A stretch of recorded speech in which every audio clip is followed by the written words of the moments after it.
Our topic is the evolution of taxation in the Philippines. The evolution of taxation in the Philippines has been shaped by the country's colonial histories, economic changes, and political developments.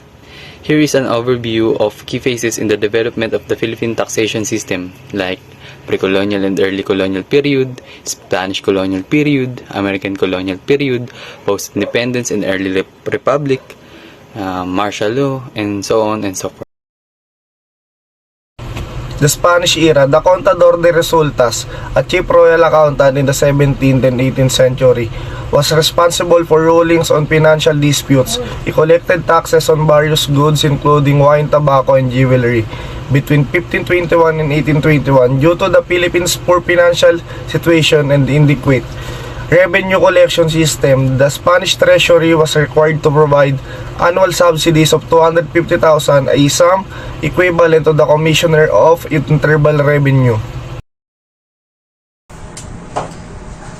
During the American colonial period in the Philippines from 1898 to 1946, several types of taxes were implemented, including licenses, excise taxes, property taxes, income tax, inheritance tax, taxes on liquors, cigarettes, forestry products, and mining dividends. The Bureau of Internal Revenue was created in 1904 to assess and collect taxes. In 1937, the controversial cedula tax, a head tax, was abolished due to the burden it placed on poor Filipinos. In 1939, the National Internal Revenue Code was implemented to distribute the tax burden more equitably. From 1898 until 1946, when the United States was a colonial power in the Philippines, a number of taxes were imposed, including permits excise, taxes, property taxes tax, to income. The inheritance tax, cigarettes, liquor, mining, and forestry products, taxes payouts, to determine and collect taxes. The Bureau of Internal Revenue was established in 1904.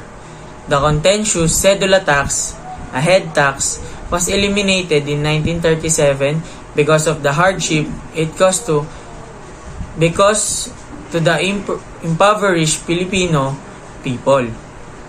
To more fairly spread the tax burden, the National Internal Revenue Code was put into effect in 1939. Post-war era. Following the Philippine independence from the U.S. in 1946, the Bureau of Internal Revenue was re-established independently in 1947. The Insular Collector of Customs was appointed head, renamed the Port of Manila Collector of Customs. The Philippine Tariff and Customs Code, also known as Republic Act No. 1937 or the Tariff Law of the Republic of the Philippines, was passed in 1957 to enforce payment. The Marcos administration, the Value-Added Tax VAT on Digital Services Law, also known as Republic Act RA number 12023, was signed into law by President Ferdinand Marcos Jr. on October 2, 2024. The law covers digital services in the Philippines, specifically non-resident digital service providers operating within the country without a physical presence. The law aims to make tax collection more equitable and responsive to technological advancement, targeting foreign businesses serving Filipino customers but not based in the country. Digital education services such as webinars and online courses are exempt from the law. The bill strengthens the Bureau of Internal Revenue's jurisdiction and streamlines in its VAT collection procedure. The 11th President of the Philippines, Cory Aquino, in office from 1986 to 1992. Although she implemented several reforms during her administration, especially in the area of taxes, her main goal was to restore democratic institutions following the overthrow of Ferdinand Marcos' dictatorship. Cory Aquino's major tax reforms include the 1986 to 1987 tax reform program. The tax reform program was started by the Aquino administration to address the tax system's inefficiencies, expanding the revenue base, lowering tax evasion, and ensuring the more equitable tax distribution were the primary objectives. In order to streamline the tax system, enhance revenue collection, and bring the tax structure into compliance with international norms. The tax reform program of 1986 established the Revenue Reform Act, Republic Act number 6826, Tax on Value Added. Tax Amnesty Program. The Ramos administrations implemented the tax amnesty program that permitted people and corporations to pay off their tax debts with lower penalties in an attempt to boost tax compliance and collection. Corporation tax reforms in an effort to make the system more effective and equitable. The administrations implemented policies to enhance the corporation tax structure. This included changes to corporate tax rates,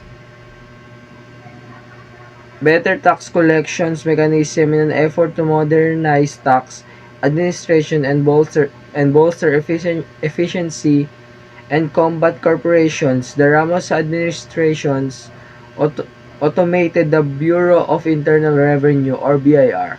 The overall goals of the tax reforms implemented under the Ramos administrations were to raise government income, enhance the economic environment, and create a more efficient and equitable tax system.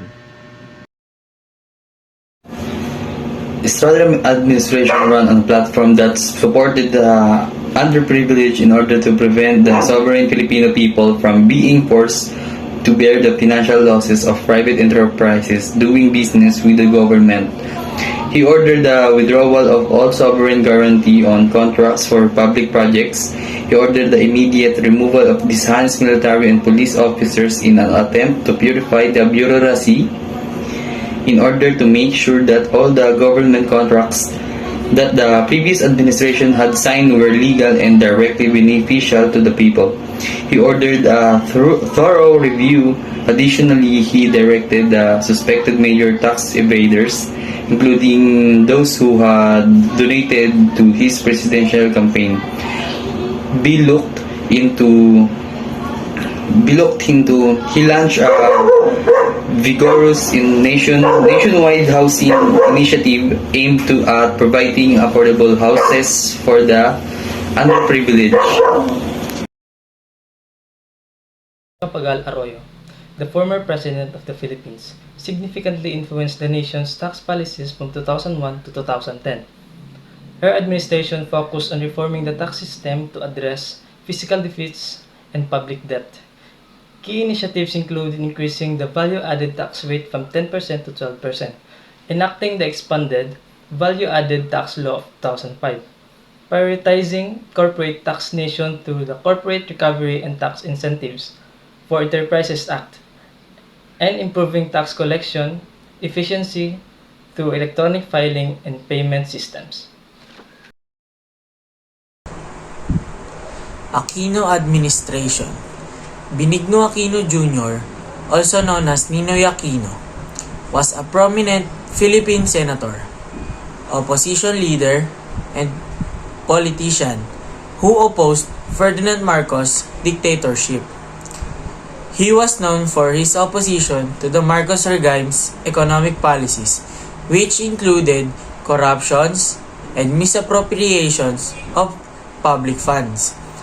Aquino pushed for the restoration of democratic processes, including changes of public expenditure and taxation, to ensure effective and open resource spending.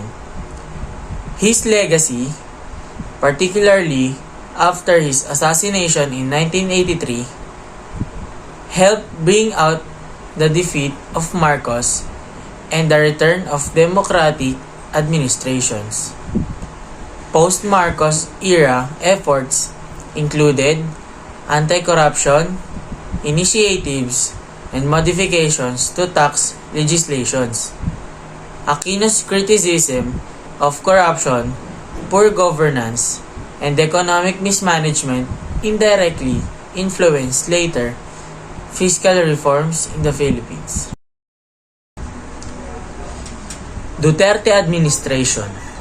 32 years after the EDSA revolution, the Philippines moved on and concentrate on enhancing its tax laws and practices. Despite persistent problems with accessibility and usage, many taxpayers continue to use systems like EBIR forms and EFPS. Regarding regulations, the Train Law or Tax Reform for Acceleration and Inclusion was the first of 5 tax reforms packages implemented by the administration under President Rodrigo Duterte's current administration. The Trabaho Bill or Tax Reform for Attracting Better and High Quality Opportunities is the second package that is currently being discussed in plenary sessions.